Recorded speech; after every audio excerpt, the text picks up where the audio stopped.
dis-moi. Papa, dis-moi. Papa, dis-moi. Papa, dis-moi. Bonjour et bienvenue sur Papa dis-moi, le podcast où petits et grands trouvent des réponses à toutes leurs questions. Nous, c'est Aurélie et Franck, créateurs du site papadis-moi.fr. Nous vous proposons une nouvelle série sur les questions d'orientation professionnelle que peuvent se poser les enfants.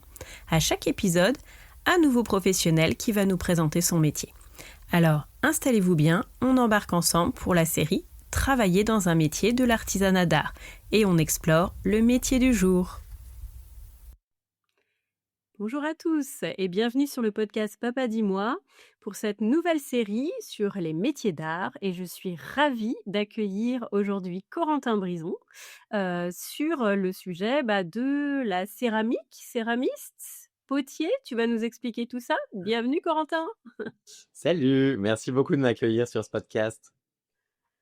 Alors, est-ce que tu peux nous dire c'est quoi ton métier et puis en quoi ça consiste du coup ? Je suis potier céramiste. Ça va peut-être commencer à répondre à ta précédente question. Pourquoi j'utilise les deux termes ? Ouais. Céramiste, à l'époque, c'était la personne qui réalisait des objets d'art, des décors en céramique. On reviendra en détail sur cette notion. Et le potier, à l'inverse, était celui qui réalisait les objets utilitaires qui, en tout cas aux yeux des gens, n'avaient pas de grande valeur.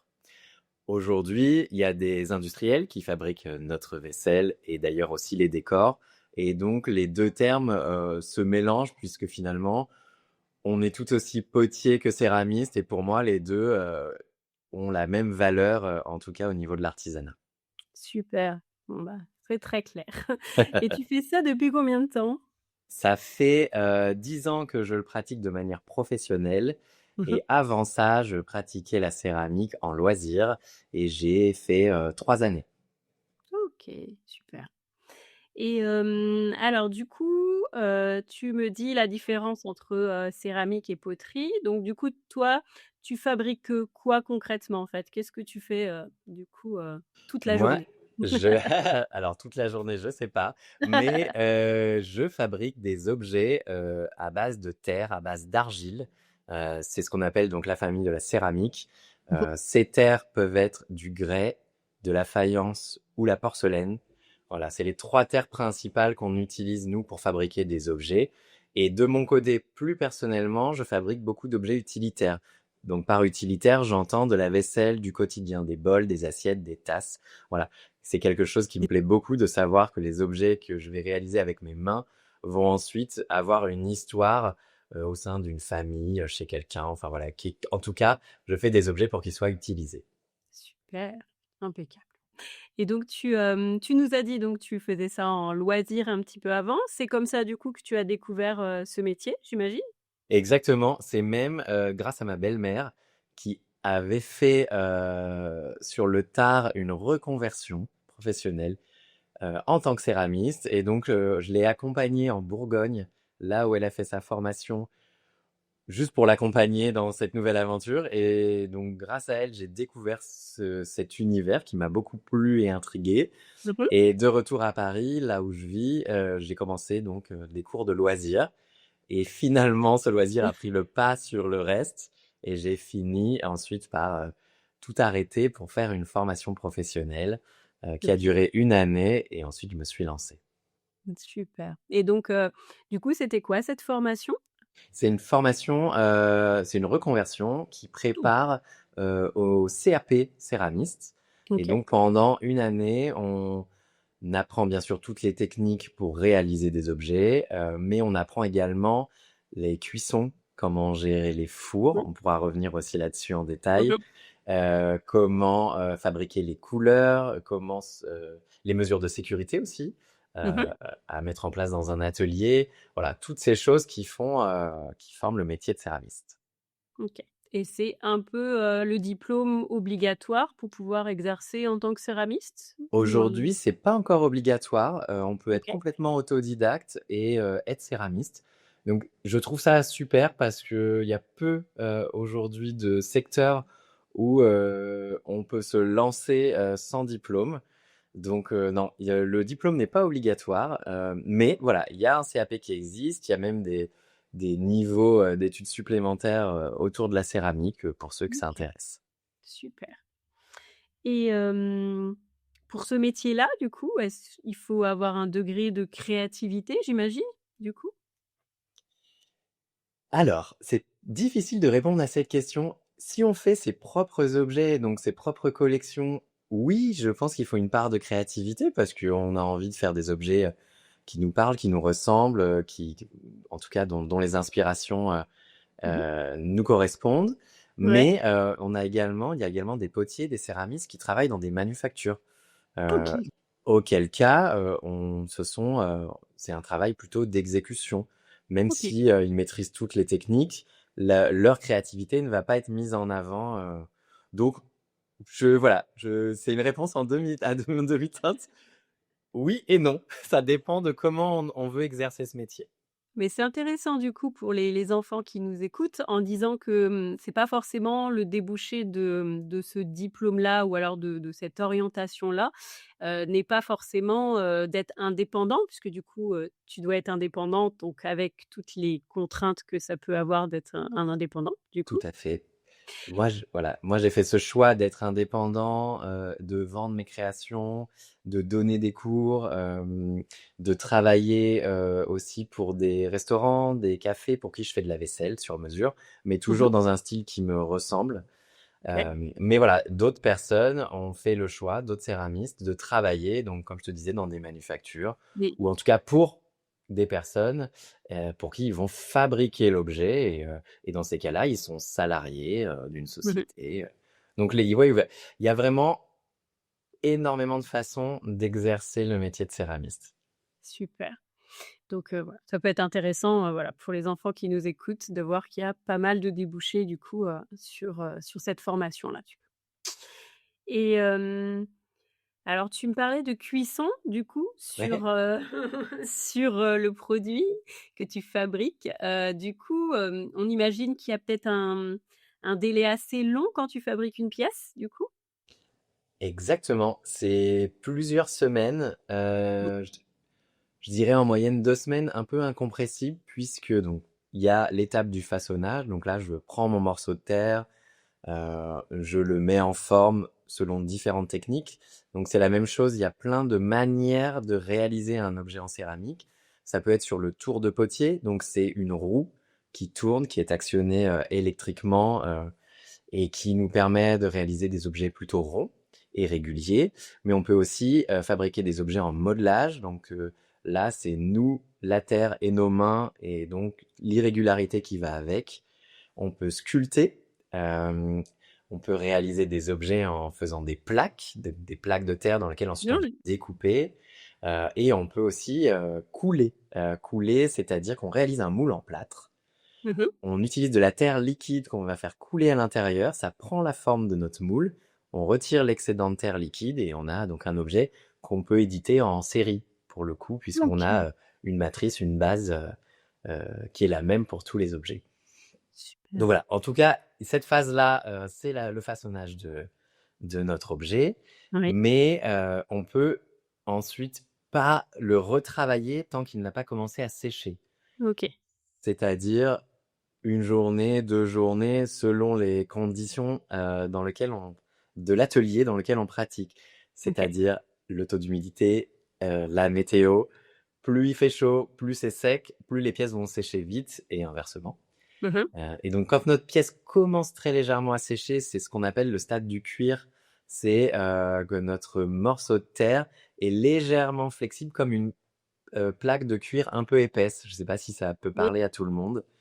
Là, on peut encore venir apporter des finitions sur l'objet, c'est-à-dire poser une anse, par exemple, si c'est une OK. tasse, venir enlever des petites imperfections, venir rajouter un bec sur une carafe, un couvercle sur une théière, enfin voilà, toutes ces étapes où on vient ajouter des éléments, c'est dans un second temps.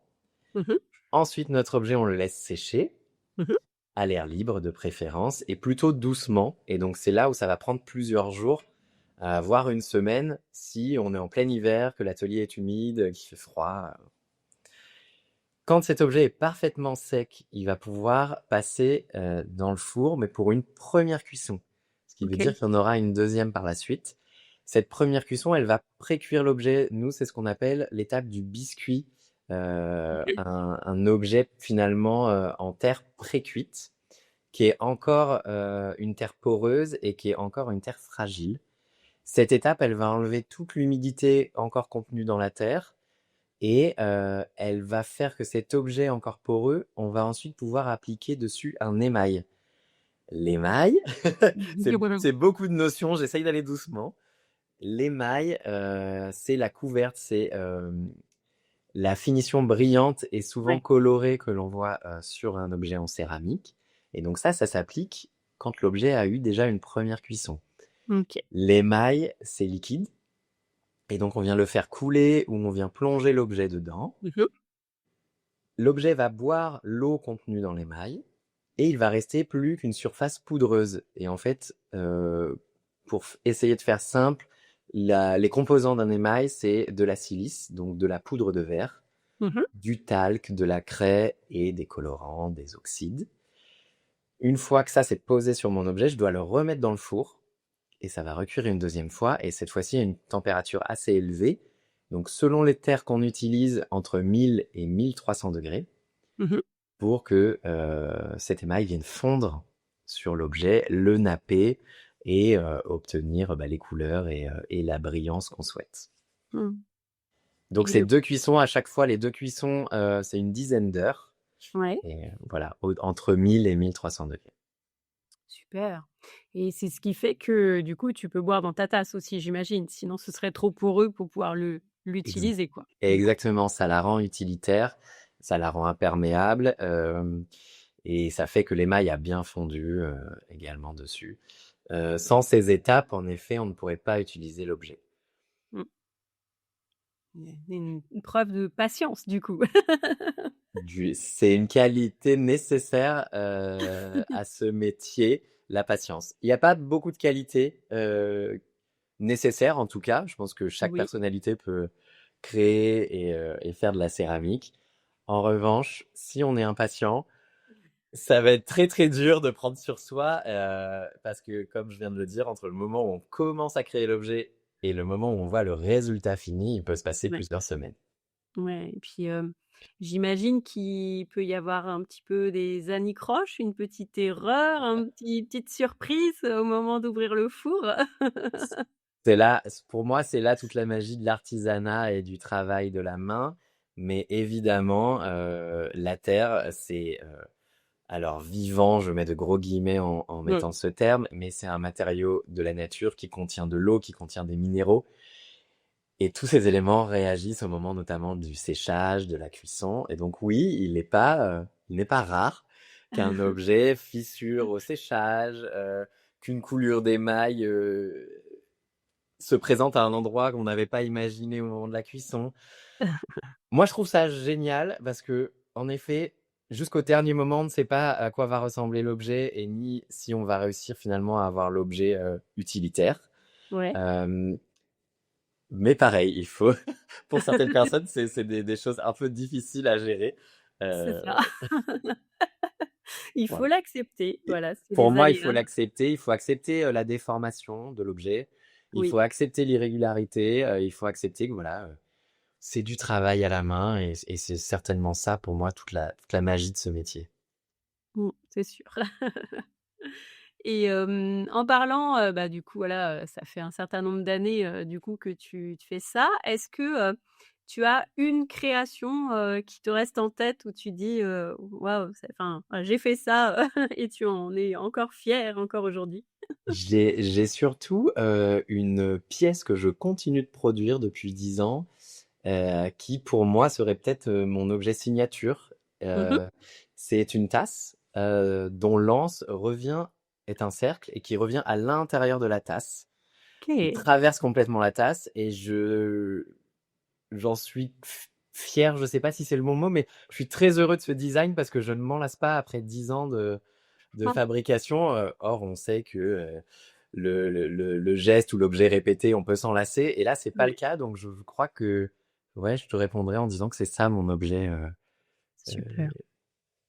préféré, adoré, je sais pas. Ouais, c'est ça. Vous pourrez aller voir sur le site de Corentin. J'imagine que tu l'as, dessus pour voir le design du coup. Tout à fait. Et alors du coup, ça nous donne vraiment une super idée là de c'est quoi ton métier. Est-ce qu'on peut aller un peu plus loin dans, plutôt le quotidien, de ce que tu vis toute la journée? Est-ce que tu peux raconter aux enfants, un peu une journée type, du coup, de ton métier? Donc en sachant que tu as le côté indépendant, donc j'imagine que tu ne fais pas de la poterie, tous les jours du coup?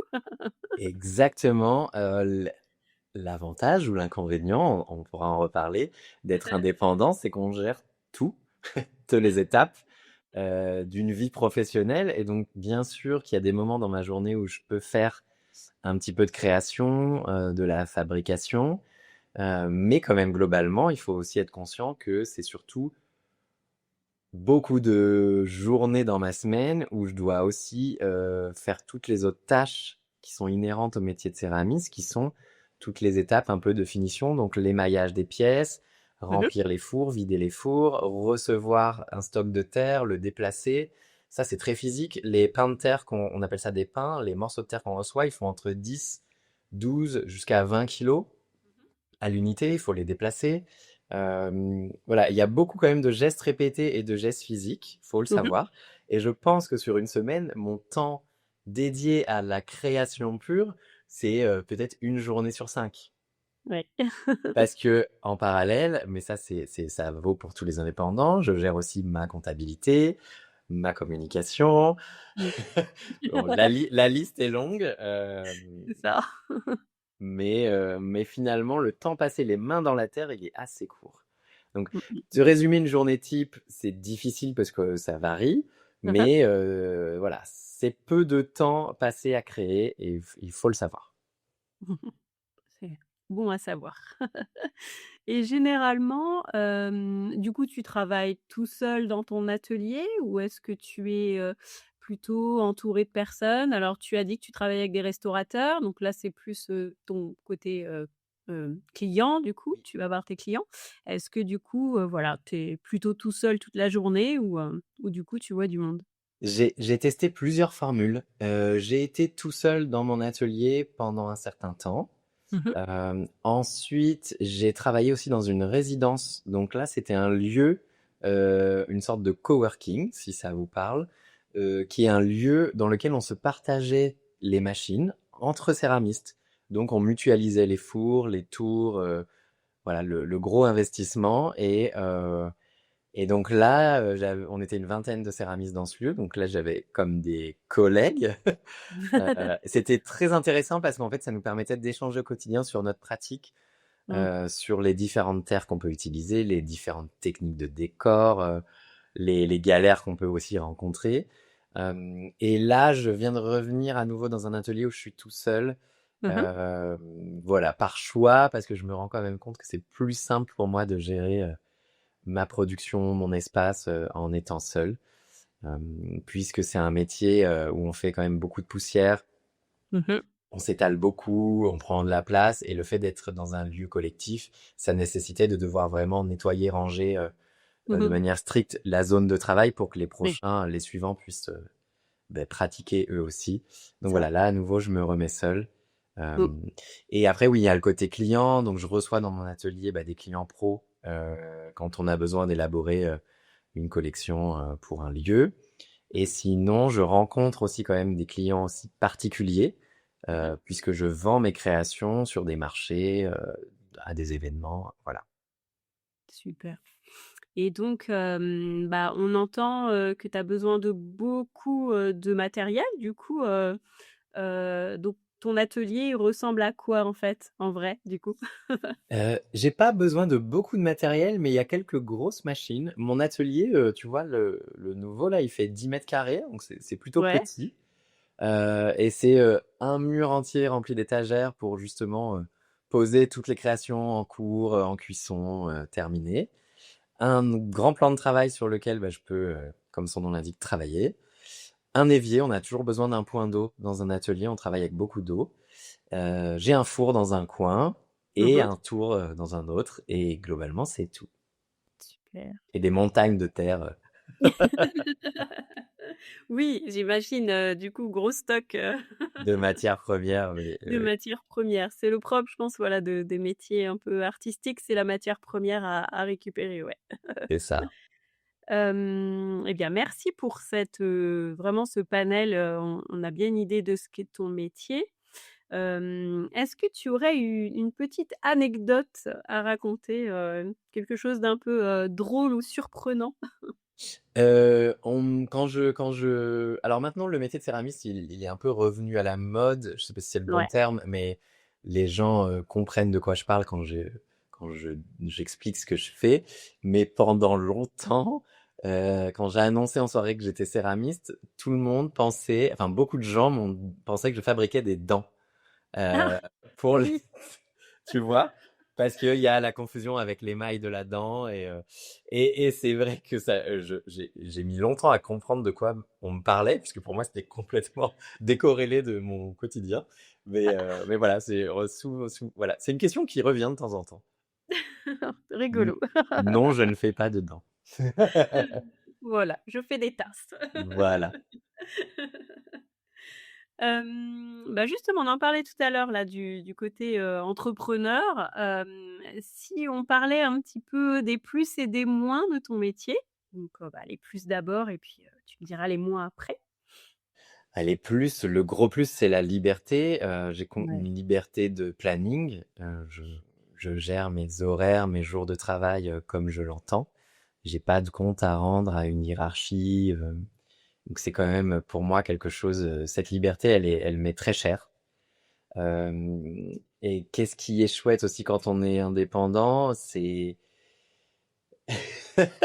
je sais pas, il y a aussi beaucoup de moins, donc Euh, qu'est-ce qui est chouette quand on est indépendant, à part la geste d'avoir des comptes à rendre qu'à soi-même, mais oui, c'est quand même la liberté aussi de création, Ouais. je trouve que contrairement à beaucoup de métiers, mon indépendance et mon métier m'apportent aussi l'opportunité de faire beaucoup de rencontres avec Bah, d'autres oui. artistes, avec d'autres créateurs, avec qui on peut même envisager des collaborations. Donc, non, c'est très très riche l'indépendance. Mais les Mais points négatifs, c'est eh ben, aussi que on est seul face à soi-même, mmh, seul face parfois à ses échecs, seul pour gérer toutes les facettes du métier. Donc, comme je disais tout à l'heure, la création, bien sûr, mais ça, c'est le côté sympa, mais aussi tout le côté administratif, notamment. mmh. Et que quand on bosse seul, ben, quand on ne vend pas, quand on ne travaille pas parce qu'on a besoin de vacances, on ne gagne pas d'argent. Donc ça aussi, c'est quelque chose à prendre en compte. Important de dire, ouais. Voilà. C'est important de le dire. J'ai pas du tout de stabilité financière. En tout cas, je gagne pas la même chose tous les mois, Mmh. contrairement à beaucoup de personnes. Et donc ça peut créer un stress ou voilà, en tout cas une charge mentale importante. Donc c'est bien de le savoir. Impeccable. Et tu parlais, tout à l'heure, bah, que tu vendais tes créations sur des marchés aussi? Oui. Donc ça veut dire qu'en termes de travail, tu peux très bien travailler, les week-ends, les Ouais. soirs, pendant les vacances, Oui, il y a pas de règle. S'il y a une grosse commande, s'il y a une période chargée en production, je peux travailler sur toutes les périodes que tu viens d'énoncer. Les marchés, c'est toujours le week-end. Mmh, Donc j'essaye quand même de ménager ma vie de famille, mais c'est comme le salaire. Il n'y a pas de stabilité d'emploi du temps. Voilà. c'est ça. Que ce soit, voilà, dans un sens où tu as la liberté, mais dans l'autre aussi où, tu peux avoir des contraintes, en fonction de où tu t'inscris au marché et cetera, quoi. Exactement. Eh bien, merci. Alors avec tout ce qu'on a entendu, s'il y a un enfant qui se dit là en nous écoutant: «Ah mais c'est ça que je veux faire, c'est vraiment, ce métier-là qui m'intéresse», qu'est-ce que tu lui dirais du coup à cet enfant? Bah, je lui dirais de déjà commencer. Ce Mmh. qui est super, c'est que à partir de 6 ans, en règle générale, c'est l'âge à laquelle les ateliers commencent à accepter les élèves. On OK. peut commencer à faire des cours, et notamment des cours. Alors, le plus simple, c'est de commencer par un petit stage. Ouais, Une journée, quelques heures, un week-end. On peut même le faire en famille. Les parents peuvent être présents. Et ça, c'est un bon moyen de mettre les mains dans la matière. mhm, Mais si c'est vraiment quelque chose qui intéresse l'enfant, dans ces cas-là, moi, je recommande les cours hebdomadaires. mhm. Une fois par semaine, pendant 1 heure, pendant 2 heures, selon les ateliers. On pratique, mais surtout, on réalise des projets sur plusieurs Mm, semaines. Et ce qui nous super. permet de voir toutes les étapes de fabrication, toutes les étapes de décor. On peut même assister ou en tout cas voir le avant-après une cuisson. C'est super. Si on veut voir d'autres céramistes travailler, Mhm, la Bourgogne, pour ça, moi je trouve est mm. super. Et notamment, il y a une ville qui s'appelle Saint-Amand-en-Puisé, euh, D'accord. où il y a des centres de formation, beaucoup d'ateliers. On peut assister à des cuissons au feu de bois. Oh, Donc super. là, ce sont des Mm, fours qui sont à l'extérieur.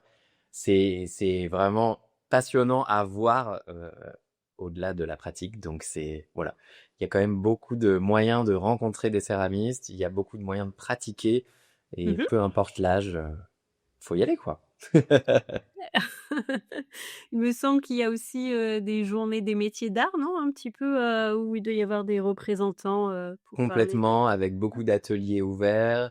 Ça, c'est Les centres chouette. de formation officiels, les grandes écoles, comme la manufacture de Sèvres ou des écoles Mmh. d'art, certains ont des ateliers de céramique. Donc, pareil, voilà, il y a ces journées portes ouvertes permettent de prendre connaissance des locaux du matériel utilisé, mais aussi des formations existantes.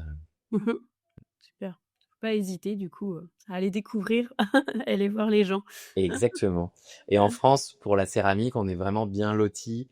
Peu importe la région, il y a forcément une manufacture, un musée, quelque chose autour de la céramique, que ce soit, peu importe la matière, faïence, grès Bien. ou porcelaine. Donc oui, il y a beaucoup à voir et à faire.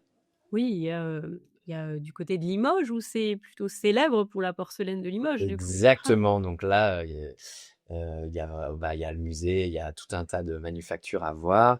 Dans le sud de la France, on travaille beaucoup le grès, autour de Valoris notamment. On a de la faïence en Bretagne, et notamment, je pense que vous connaissez tous les petits bols bretons avec les petites Bon, oreilles et le prénom inscrit dessus. ouais, Voilà. Tout ça se visite, tout ça peut être vu. C'est super. super. Eh bien, merci. Donc on parlait un petit peu, de la patience tout à l'heure. Qu'est-ce qu'on peut dire aux enfants, comme autre qualité, qu'il faudrait pour pouvoir exercer ce métier-là? La douceur. La terre, c'est une matière qui aime pas être brusquée. Il faut vraiment y aller étape par étape et avec des gestes très doux. Donc patience, douceur, c'est les deux qualités, en tout cas, c'est Oui, deux choses qui s'apprennent, mais qui sont oui, nécessaires. Pour le reste, comme je disais tout à l'heure, je pense que chaque personne et chaque ouais, personnalité peut créer quelque chose d'unique, donc ça, pas de souci. pas de souci. Et si on parle un petit peu de l'avenir du métier, du coup, hem, comment est-ce que, tu vois l'avenir, des métiers d'art et puis, bah, du tien en particulier? Hem, il y a eu un renouveau, enfin un relan d'intérêt un regain d'intérêt pardon pour les métiers d'art, post-Covid, où beaucoup de personnes ont eu le sentiment et certainement, à juste titre d'avoir des métiers, où ils n'y voyaient pas d'intérêt. Hem, Maintenant, il y a aussi eu beaucoup de fermetures d'ateliers depuis, Mmh, puisque ça s'est heurté à des réalités économiques. ouais. Voilà. Donc l'avenir, c'est sûr qu'il y a un avenir puisque s'il y a bien une chose que l'IA ne pourra pas remplacer, c'est la main de l'homme en termes de création. Mmh Donc mh. pour moi, c'est un métier qui existera toujours, qui va même, je pense, prendre de la valeur dans les années qui viennent.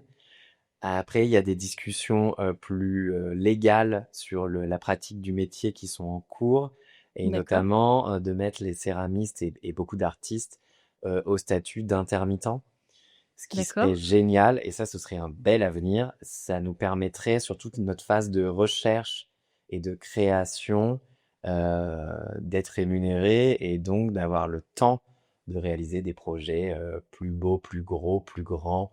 euh, voilà. OK. Puisqu'aujourd'hui, tout le temps passé dans un musée avec un crayon à la main à faire des Mieux. croquis, à rechercher des formes, tout ça, c'est du temps qui n'est pas rémunéré. Et Ouais. donc, c'est un temps qu'on ne s'octroie pas tant que ça, et c'est dommage. Donc, voilà, j'espère que ces propositions de loi vont aller dans le bon sens et permettre au métier de continuer d'exister et surtout qu'on puisse continuer de s'épanouir quand ce serait chouette. Bah oui, bah, c'est aussi pour ça qu'on fait découvrir le métier aux jeunes qui nous écoutent, pour que le métier perdure et donner envie.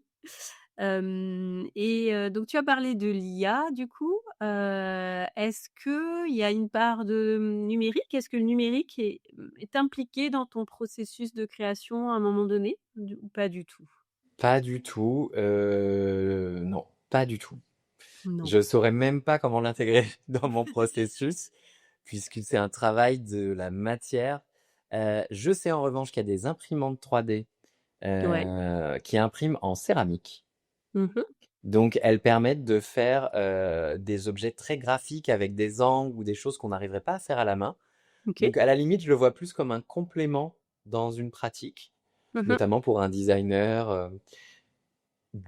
Donc, plutôt bien, finalement, pour cet Mmh. usage-là. Mais l'IA, à part pour réaliser le site internet et je sais pas, et s'aider peut-être administrativement, non, il n'y a pas dans la création pure, ça me paraît pas être menaçant.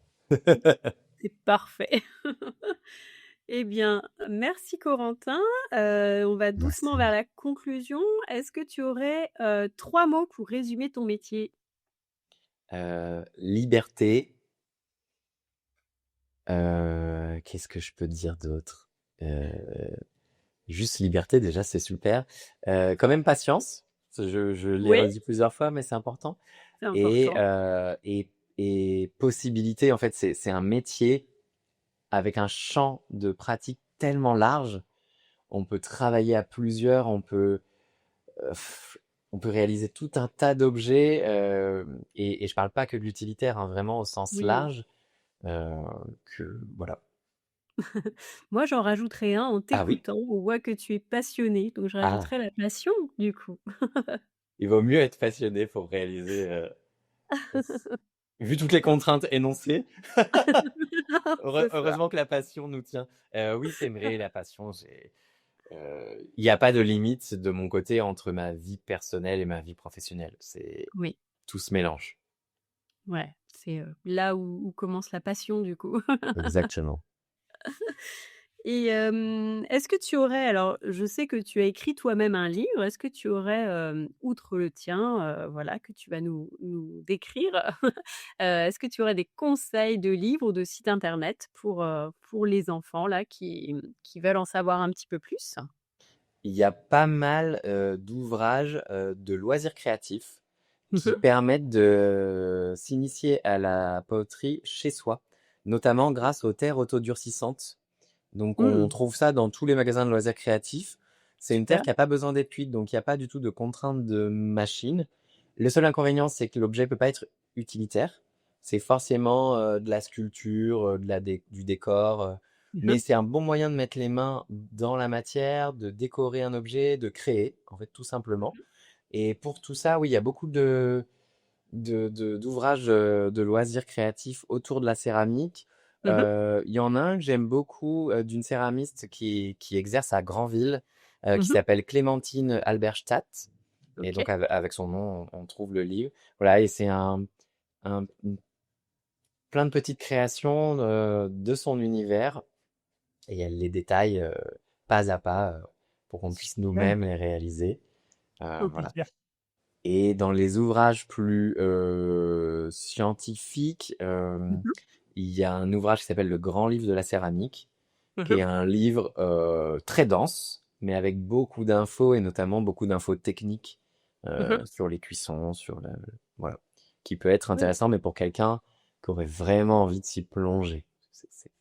Oui, exactement. Ça peut être aussi un attrait pour les enfants, qui nous écoutent, c'est ce Oui, côté un peu, un peu chimiste aussi, du coup, avec tous les émaux, du coup, on doit dire C'est ça de la comme ça. chimie, tu as raison. Ouais.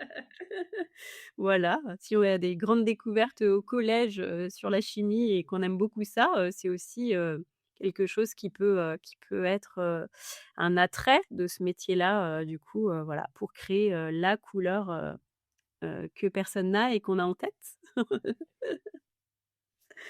Et une dernière question avant de te remercier beaucoup, beaucoup Oui. Corentin. À ton avis, quel prochain professionnel on pourrait interviewer en tant que, spécialiste des métiers d'art?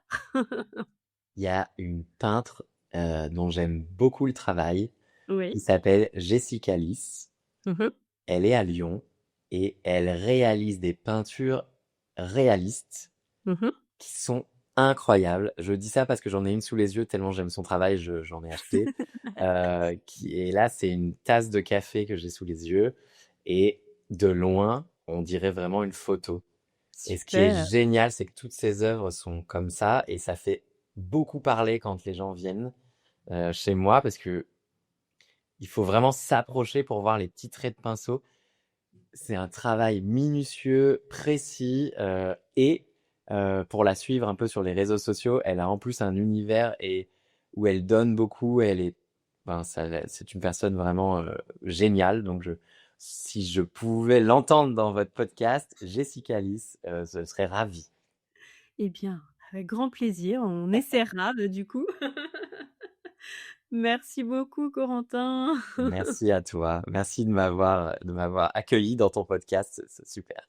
Bah, ça a été un plaisir et bah, je vous dis à bientôt sur le podcast Papa dis-moi. À bientôt. Et voilà, cet épisode de Papa dis-moi touche à sa fin. Merci beaucoup de nous avoir écoutés. On espère que cette réponse vous a plu et que vous êtes maintenant aussi curieux que nous pour le prochain épisode. Si vous avez aimé, n'hésitez pas à nous soutenir en laissant une note et un commentaire sur votre plateforme d'écoute préférée. Ça nous aide vraiment à faire connaître Papa dis-moi et à toucher d'autres petits curieux comme vous. Et bien sûr, pensez à vous abonner pour ne rater aucun épisode. On revient toutes les 2 semaines avec une nouvelle question qui nous fera découvrir le monde ensemble.